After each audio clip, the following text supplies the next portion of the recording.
ప్రభుత్వంలో red book అరాచకం పరాకాష్ఠకు చేరింది. ప్రశ్నించేటువంటి ప్రతి గొంతును కూడా నొక్కుతాం, అక్రమ కేసులు పెట్టి వేధిస్తామని చెప్తున్నటువంటి ప్రభుత్వం ఇప్పుడు ఏకంగా ఉద్యోగ సంఘాలపైన కూడా రెడ్ బుక్ను ప్రయోగిస్తోంది.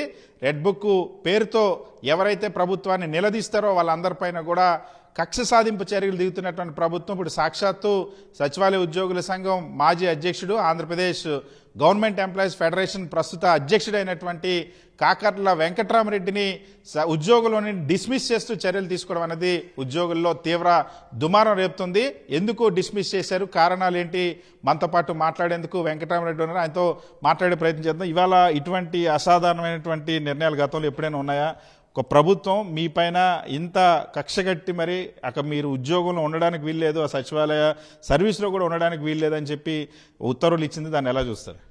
గతంలో ఎప్పుడు ఇలాంటి చర్యలు ఏ ప్రభుత్వం తీసుకోలే. అంటే ఏ ప్రభుత్వం ఉద్యోగులు అంటే ప్రశ్నించే వాళ్ళను భయపెట్టాలనే ప్రయత్నం ఎప్పుడు చేయలే. ఈ ప్రభుత్వం మాత్రమే చేస్తుంది. ఎందుకంటున్నా అంటే నా మీద చేసిన ఆరోపణ బద్వేలు, బైదుకూరు, కడప, పొద్దుటూరు 4 డిపోల్లో తిరిగి ప్రచారం చేసినారని. కానీ ఆ 4 డిపోల మేనేజర్లు చాలా స్పష్టంగా ప్రభుత్వానికి నివేదిక ఇచ్చిండ్రు. ఇక్కడ ఎలాంటి ఎన్నికల ప్రచారం జరగలేదని చెప్పి చాలా స్పష్టంగా, నేను రేపు మళ్ళీ ప్రెస్ మీట్ పెట్టి వాళ్ళు ఇచ్చిన పేపర్లు కూడా మీకు ప్రజెంట్ చేస్తా, ఖచ్చితంగా వాళ్ళు చాలా స్పష్టంగా చెప్పిండ్రు. అలాంటిది ఏ పద్ధతిలో నేను కూడా అడిగినా, సరే నేను ప్రచారం చేసిన అంటే మీకు ఒక ఫోటో ఉందా? ప్రతి డిపోలో సీసీటీవీలు ఉన్నాయి, సీసీటీవీ కెమెరాలు ఉన్నాయి. అసలు నేను పాంప్లెట్ పంచినా, నేను ప్రచారం చేసినా సీసీటీవీ కెమెరాలో కనపడుతుంది కదా. మేము అసలు లోపలికి వెళ్ళేటప్పుడు కనీసం మా చేతిలో పాంప్లెట్లు అయినా కనపడతాయి కదా. అంత స్పష్టంగా నేను అడిగితే దేనికి సమాధానం లేకుండా కేవలం ఒక ఆరోపణ దొరికింది, దాన్ని అడ్డం పెట్టుకొని చేద్దాం, మన చేతిలో పవర్ ఉంది, చేసేద్దాం, ఏం చేస్తాడో కోర్టు పోయినప్పుడు మళ్ళీ చూద్దాం. అంటే ఎవరైతే యాక్షన్ తీసుకుంటే ఎంప్లాయీస్ భయపడతారనే ఉద్దేశం ఉందో ప్రభుత్వం కావాలని ఆ ఉద్దేశంతో తీసుకునింది. ఎవరిని ప్రశ్నించకూడదు, ప్రభుత్వాన్ని ఎవరు ప్రశ్నించకూడదు. ఈ ప్రభుత్వం వచ్చిన తర్వాత 2 ఏళ్ళు అయింది. 2 ఏళ్ళలో ఎంప్లాయీస్ చేసిన ఒక మేలు, నేను నిన్న కూడా ప్రెస్ మీట్ పెట్టి మాట్లాడినా, ఈ 2 ఏళ్ళలో మీరు ఎంప్లాయీస్ చేసిన మేలు ఒక్కటి చెప్పండి. పలానా చేసిన ఎంప్లాయీస్కు మీరు ఎన్నికల్లో ఇన్ని హామీలు ఇచ్చిండ్రు, 9 హామీలు ఇచ్చిన ఎంప్లాయీస్కు 9 హామీలు ఒక్క హామీ అమలు చేసిందా? ఏమనంటే మా ఉద్యోగ సంఘాల నాయకులు 1వ తారీఖు జీతం ఇస్తున్నారు. ఎవరికి ఇచ్చిన జీతము? ఈ రోజుకి కాంట్రాక్ట్ ఎంప్లాయీస్కు 2 నెలలు జీతం పల్లాయి. ఈ రోజు ఇప్పుడు నా సెక్రటరియట్లో మాట్లాడొస్తున్నా, ఇప్పుడే నాతో ఏమొచ్చిందంటే మాకు 2 నెలల నుంచి జీతం లేదని అన్నారు. ఏ హామీ అమలు చేసిండ్రు? 9 హామీలు ఒక్క హామీ అమలు చేయలే. ఇలాంటి ఎవరు మాట్లాడకూడదు. మాట్లాడే వాళ్ళని ఒకరిని భయపడితే మిగతా వాళ్ళు ఎవరు మాట్లాడరనే ఒక ఉద్దేశంతో, ఒక్క భయంతో ఎంప్లాయీస్ ఎవరు మాట్లాడకూడదనే దురుద్దేశంతో చేసిన చర్య తప్ప ఇందులో ఎలాంటి నిజం లేదు. ఖచ్చితంగా దీని మీద మేము ఫైట్ చేస్తాం, న్యాయ పోరాటం చేస్తాం, కోర్టుకు వెళ్తాం. దీని మీద ఖచ్చితంగా నాకు న్యాయం జరుగుతుంది కోర్టులో ఆశిస్తున్నా. ఇంకా మీకు ఎన్నేళ్ళ సర్వీస్ ఉంది? ఇప్పటివరకు మీరు 2 ఏళ్ళ నుండి పనిచేస్తూ ఉన్నారు. గతంలో కూడా చాలాసార్లు ఉద్యోగ సంఘాలకు సంబంధించినటువంటి ఎన్నికలు కానీ లేకపోతే వివిధ బాధ్యతలు నిర్వహించారు అనేక ప్రభుత్వాల్లో. ఎప్పుడైనా ఇలాంటి పరిస్థితి ఉందా? ఇప్పుడు మాత్రం ఎందుకు ఇలాంటి సిచ్యువేషన్ వచ్చిందని? ఎప్పుడు ఇలాంటి పరిస్థితి లేదని. ఎందుకంటే 2014-19 మధ్య మీరు తీసుకుంటే అసలు ఉద్యోగులను రాజకీయాలకు వాడుకునే ప్రయత్నం చేసింది ఈ ప్రభుత్వం, ఇప్పుడున్న ముఖ్యమంత్రి గారే. 2014-19 మధ్య మీరు చూసుకోండి, ఆయన ప్రత్యేక ప్యాకేజీ బాగుందంటే ఉద్యోగులందరూ బస్సులు వేసుకొని పోయి నవనిర్మాణ దీక్ష చేయాలి విజయవాడ సెంటర్లో. ప్యాకేజ్ బాగాలేదు, మళ్ళీ హోదా కావాలంటే ఉద్యోగులందరూ ఫ్లైట్లో పోయి నల్ల చొక్కాలు వేసుకొని ఢిల్లీలో ధర్నా చేసి ఆడ మోడీని తిట్టాల. ఇది ముఖ్యమంత్రి గారు పక్క నుండి ముఖ్యమంత్రిగా ఉద్యోగులు తీసుకెళ్ళి ఉద్యోగులతో నల్ల చొక్కాలు వేపించి ధర్నాలో కూర్చోబెట్టి మోడీ గారిని తిట్టిలేదా? చెప్పనండి, ఈ ముఖ్యమంత్రి గారిని చెప్పనండి. మీరే కదా మీటింగ్ పెట్టి మరీ ఢిల్లీకి తీసుకెళ్ళి ఫ్లైట్లో. మీరు అట్లాంటి వాళ్ళు మీరు ఎంప్లాయీస్ రాజకీయాలు చేస్తున్నారని చెప్పి మాట్లాడే అర్హత మీకుందా? మీ టైంలో ఏపీఎన్జిఓ ప్రెసిడెంట్ కర్ణాటకకి వెళ్ళి బీజేపీని ఓడించండి అని చెప్పి ప్రచారం చేసి రాలేదా? మళ్ళీ ఆయనకు మీరు ఎమ్మెల్సీ చేయలేదా? మీరు రాజకీయాల గురించి మాట్లాడే అర్హత మీకుందా? అలాంటి పని నేను చేసిన ఎక్కడైనా, నేను పలానా పార్టీకి ఓటేయండి అని ఎక్కడైనా నేను ప్రచారం చేసినట్టు చూపించండి. నేను చెప్పింది ఏంటి? నేను ఒక పాంప్లెట్ అంతకుముందు చెప్పింది కూడా ఏంటి, ఆర్టీసీ ఉద్యోగులను ప్రభుత్వంలో విలీనం చేయడం వల్ల మీకు మేలు జరిగింది. మీరు కష్టపడి పనిచేసి ప్రభుత్వానికి, ముఖ్యమంత్రి గారికి మంచి పేరు తీసుకురండి. మీ సేవల వల్ల ప్రజలకు మంచి పేరు ఇస్తే దానికి ముఖ్యమంత్రి గారికి మంచి పేరు వస్తుంది. ఆ రకంగా ముఖ్యమంత్రి గారు రుణం తీర్చుకోండి అని చెప్పినా తప్ప ఎక్కడ పలానా పార్టీకి ఓటేయండి అని ఎక్కడా లేదు. కేవలం మీరు భయపెట్టాలి, ఎంప్లాయీస్ భయపెట్టాలని తీసుకునే చర్య తప్ప ఇందులో వేరే ఏమీ లేదు. అలాంటి మీరు గత 14-19 మధ్య ఇంతమంది ఉద్యోగ సంఘాల నాయకులు మనందరికీ తెలుసు. 2019 ఎలక్షన్లో కూడా కొందరు ఉద్యోగ సంఘాల నాయకులు ఆ పార్టీకి ప్రచారం చేసినారని కూడా తెలుసు. అప్పుడు తర్వాత 19లో అధికారంలోకి వచ్చిన ముఖ్యమంత్రి జగన్మోహన్ రెడ్డి గారు ఏం చెప్పారు? ఫస్ట్ మీటింగ్లోనే, ఎంప్లాయీస్తో జరిగిన ఫస్ట్ మీటింగ్లోనే ఏం చెప్పిండు? మీరు పనులు చేసుకోవడానికి ముఖ్యమంత్రికి అనుకూలంగా, ప్రభుత్వానికి అనుకూలంగా మాట్లాడుతుంటారు, అవన్నీ నేను పట్టించుకోను, మీ మీద కంప్లైంట్ వచ్చినా కూడా నేను పట్టించుకోను, కలిసి పని చేద్దాం, మీరు ఎంప్లాయీస్ కోసం కష్టపడండి, ఖచ్చితంగా ఎంప్లాయీస్కి మెయిల్ చేస్తామని చాలా హుందాగా చాలా పెద్ద మనిషిగా చెప్పారు. అది ముఖ్యమంత్రికి ఉండాలి లక్షణం.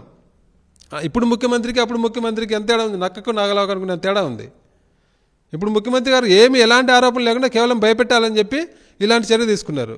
కాబట్టి ఇలాంటివి నిలబడవు, ఇలాంటి వాటికి భయపడము, ఖచ్చితంగా గట్టిగా ఫైట్ చేస్తాం. నేను ఉద్యోగం లేకపోతే ఎంప్లాయీస్ తరపున మాట్లాడడం అనుకుంటారేమో, ఇంకా గట్టిగా మాట్లాడతాం, ఇంకా భయం లేకుండా మాట్లాడతాం.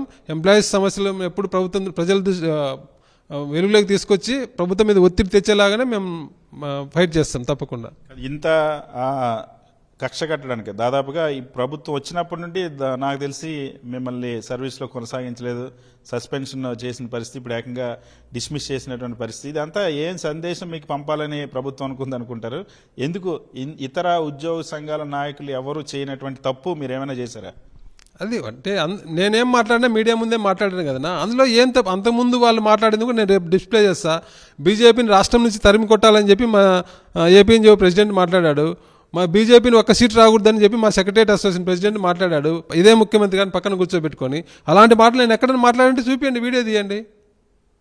అన్ని తప్పులు మీరు చేయొచ్చి నా మీద ఎందుకంటే ఎంప్లాయీస్ని భయపెట్టాలనే ఉద్దేశం తప్ప ఇందులో ఏం లేదు. మీరు భయపెడితే భయపడిపోము. నాకేమి ముఖ్యమంత్రి గారి రికమెండేషన్తో ముఖ్యమంత్రి గారు సంతకం పెడితేనో ఉద్యోగం రాలే. ముఖ్యమంత్రి గారు వచ్చి నువ్వు ఇంటికి పోయినా సంతకం పెడితే ఇంటికి పోయి కూర్చోడానికి నేను కష్టపడి ఉద్యోగం తెచ్చుకున్నా. 3 లక్షల మందితో పోటీ పడి నేను ఉద్యోగం తెచ్చుకున్నా. సెక్రటరీకి వచ్చిన 140 మంది ఏఎస్ఓలో నేను ఫస్ట్ ర్యాంక్ అని ఫస్ట్ పర్సన్ నేను. అలాంటి ఎంత కష్టపడి తెచ్చుకునేది మీరు ఏదో ఇంటికి పోమంటే ఇంట్లో కూర్చోడానికి కాదు. ఖచ్చితంగా కోర్టుకు వెళ్ళి ఫైట్ చేస్తాం.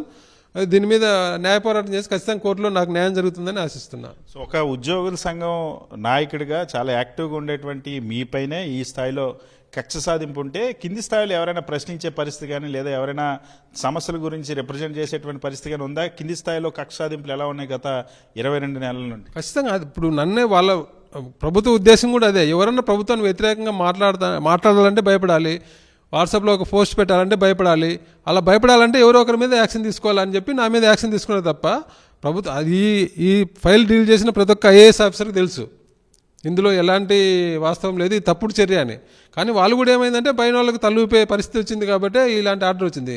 లేకపోతే ఎవరు, నేను చాలా స్పష్టంగా చెప్తున్నాను కదా, ప్రతి డిపో మేనేజర్ ఇచ్చిండ్రు ఇక్కడ ఎలాంటి ఎన్నికల ప్రచారం జరగలేదని. అలాంటప్పుడు ఎలాంటి చర్య తీసుకుంటారు? కడప కలెక్టర్గా రిపోర్ట్ ఇచ్చిన, ఆ రిపోర్ట్లో ఈ తప్పు చేసిన అని చూపమనండి. ఆ రిపోర్ట్ ఏముంది, ఊరికి ప్రూవ్డ్ అని చెప్పి ఆయన ఆర్డర్ ఇచ్చింది తప్ప పైనుంచి వచ్చిన ప్రజలకు ఇచ్చిండో మళ్ళీ ఆయన మీద ఏం ప్రెజర్ ఉందో మనకు తెలియదు. ఈ నా మీద చేసిన ఛార్జ్ ప్రూవ్డ్ అని ఏం పలాని ఆఫీసర్ ఇది చెప్పిండు, పలాని జరిగిందని ఏమి లేకుండా సింపుల్గా ప్రూవ్డ్ అని ఇచ్చిండు. కావాలంటే ఇన్ఫ్లుయెన్స్కి లొంగిపోయి ఇచ్చిండు ఆయన, అంతే. అంటే అధికారం ఉంది, మనం అడ్డగోలుగా చేద్దాం, ఎవరు మనల్ని అడుగుతారు అనే ఒక్క ఇంటెన్షన్. ఎంప్లాయీస్ని భయపెట్టాలి, ఎంప్లాయీస్ ఎవరు మాట్లాడకూడదు. మనం ఏం చేయకపోయినా 4 డిఏలు పెండింగ్ ఉన్న డిఏ ఇవ్వకపోయినా ఎవరు మాట్లాడకూడదు, 1వ తారీఖు జీతం ఇవ్వకపోయినా ఎవరు మాట్లాడకూడదు, పెండింగ్ బకాయిలు ఇవ్వకపోయినా ఎవరు, ఐఆర్ ఇవ్వకపోయినా ఎవరు మాట్లాడకూడదు, పీఆర్సీ మన ఇష్టం వచ్చినప్పుడు వేస్తాం, ఎవరు అడగకూడదు. ఈ ఒక్క ఉద్దేశంతోనే ఎంప్లాయీస్ని భయపెట్టి గ్రూప్ ఇట్లో పెట్టుకోవాలనే ఉద్దేశంతోనే ప్రభుత్వం చర్య తీసుకున్నది. ఇప్పుడు 22 నెలల నుండి ఉద్యోగులకు ఇచ్చినటువంటి హామీల విషయంలో అనేక సార్లు ఉద్యోగులు ఎందుకు రోడ్డు మీదకి వచ్చి ఇంకా 22 నెలల్లోనే రోడ్డు మీదకి రావాల్సినటువంటి పరిస్థితి ఎందుకు వస్తుంది? ఏ హామీలు ఇచ్చారు, ఏ హామీల అమలుని ఈ ప్రభుత్వం ఏమైనా కన్సిడర్ చేస్తుందా? ఒక్క హామీ నేను చెప్తున్నా కదా, ఉద్యోగులకు 9 హామీలు ఇచ్చిండు, 9 హామీలు ఒక్క హామీ అమలు చేయలే. ఐఆర్ అధికారంలోకి వచ్చిన వెంటనే ఐఆర్ అన్నారు, 23 నెలలు అయింది, ఎక్కడ ఐఆర్ ఇచ్చిండ్రు? పీఆర్సీ ఎప్పుడే అసలు పీఆర్సీ కమిషన్ వేసినాక రిపోర్ట్ ఇచ్చి దాన్ని ఇంప్లిమెంట్ చేయడానికి 2 సంవత్సరాలు పడుతుంది. ఇప్పటి వరకు కమిషనే వేయలే. అంటే ఈ రోజు కమిషన్ వేసినా ఇంక 2 ఏళ్ళు పడుతుంది. అంటే ఇంక 2 ఏళ్ళు పీఆర్సీ ఇవ్వరు. అంటే వాళ్ళ ఉద్దేశం ఏంది, 2029 ఎలక్షన్ ముందు పీఆర్సీ వాళ్ళ ఉద్యోగులకు అంటే ఎలక్షన్లు బెనిఫిట్ పొందాలా అనే ఉద్దేశంతో అప్పటి వరకు దీన్ని లాగుతున్నారు. దానికోసం ప్రెజర్ పెట్టి ఎవరైనా నాలాంటి వాళ్ళు ఉంటే భయపెట్టాలా, అందుకోసం ఇలాంటి చర్యలు. సిపిఎస్ ఉద్యోగులకు న్యాయం చేస్తాను, గత ప్రభుత్వం తీసుకొచ్చిన గ్యారంటీ పెన్షన్ కంటే మెరుగ్గా చేస్తామని గత ప్రభుత్వం ఇచ్చిన గ్యారంటీడ్ పెన్షన్ పథకాన్ని కూడా పక్కన పెట్టిండ్రు. దాని మీద ఏమైనా చర్య తీసుకుంటారు? అసలు దాని మీద ప్రభుత్వం ఎంతన్నా దృష్టి పెట్టి ఒక ఉద్యోగ సంఘాలను పిలిచి మాట్లాడింది, ఒక కమిటీ వేసింది, అసలు ఏం చేసిండు? అవన్నీ వదిలిపెట్టిందా? ఈ 2 ఏళ్ల కాలంలో గవర్నమెంట్ ఉద్యోగులకు చేసిన పని ఒక్కటుంటే చెప్పమను. ఎవడైనా కొందరు పచ్చకామల జర్నలిస్టులు కూడా మాట్లాడుతున్నారు, ఆ గవర్నమెంట్ ఏం చేసింది, ఆ గవర్నమెంట్ ఏం చేసిందని. ఆ గవర్నమెంట్ కరోనా టైంలో కరోనా అంటే సంక్షోభం ఉన్నా కూడా 23% ఫిట్మెంట్తో పీఆర్సీ ఇచ్చింది. అదే ఇప్పుడు ప్రభుత్వం అప్పుడు ఉంటే పీఆర్సీ ఇచ్చేదా? ప్రతి ఉద్యోగిని అడుగుతున్నాను, మీ మనస్సాక్షిగా ప్రశ్నించుకోండి. ఇదే ప్రభుత్వం కరోనా టైంలో ఉంటే పీఆర్సీ ఇచ్చేదా? ఇచ్చి ఉండేదా? మన జోబులోంచి లాగడానికి కరోనా మన అప్పుడు రాజధాని కోసమని హుండీలు పెట్టింది కదా, అట్లా కరోనా హుండీ అని ఒక హుండీ పెట్టి మన ఒకరోజు జీతం 2 రోజు జీతంలో మన జోబులో లాగే వాళ్ళు తప్ప పిఆర్సీ ఇచ్చిండే వాళ్ళ ఏం అసలు ఈ రెండేళ్ళలో ఏం చేసింది ప్రభుత్వం? వాళ్ళు చెప్పిన ఒక హామీ అమలు చేసిందా? అదే గత ప్రభుత్వం ఫస్ట్ ఇయర్లోనే ఎన్ని హామీలు అమలు చేసింది?